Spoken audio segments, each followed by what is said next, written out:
Hello and welcome to another HanDrinksSolo wine info video, this time on DeKrans' Tinta Roriz 2019. If you're interested in flavor notes and winemaking details, you can skip straight ahead by clicking on chapter 4 on the progress bar at the bottom of the video window.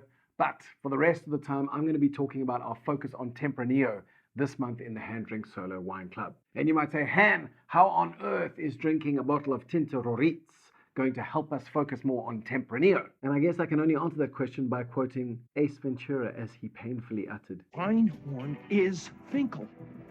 Finkel is Einhorn. in Spain, Tempranillo goes by the name Tempranillo. In Portugal, it goes by the name Tinta Roriz, but it is the same grape. Then again, even in Spain, there are so many names. There's Ul de Gebre, there's Sensible, there's Tinto Fino, Tinto Pace, Jeff, Defender of Beatdown Bandicoots.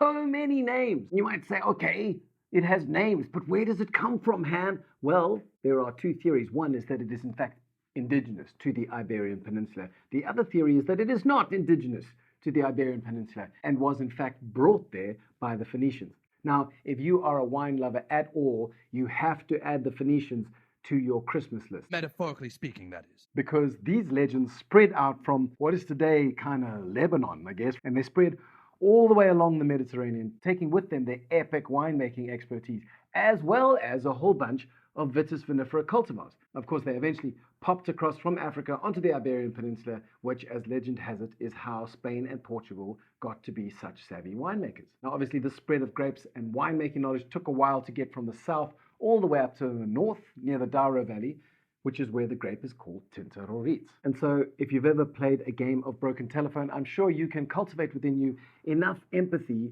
to forgive early wine farmers in Portugal and Spain for coming up with a list of 12 or 13 names, not giving a thought to how difficult they were making it for future wine students to pass their exams. As a side note, whenever you see the word Tinta or Tinto at the front of a grape name, you can rest assured that that is in fact a red grape, because Tinta or Tinto means ink or dye or red. And you might say, okay, Han, stick to the plan. The Phoenicians took it to Portugal and Spain, but how did it get from Spain to South Africa? To which I'd say, good question.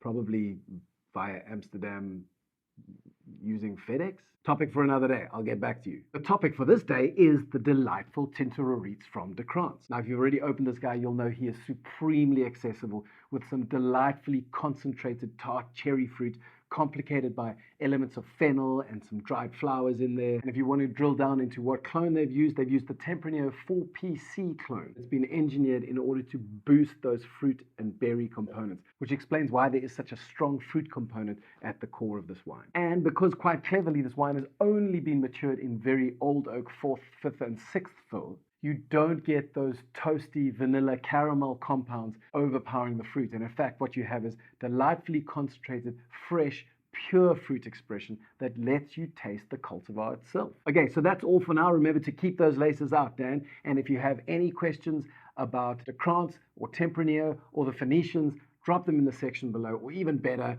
leave a review and tell me what you think of DeKrans' Tinta Roriz. And if you're watching this on the YouTube channel, then don't forget to subscribe to stay up to date with the delightful but unusual cultivars that are being vinified around the South African winelands.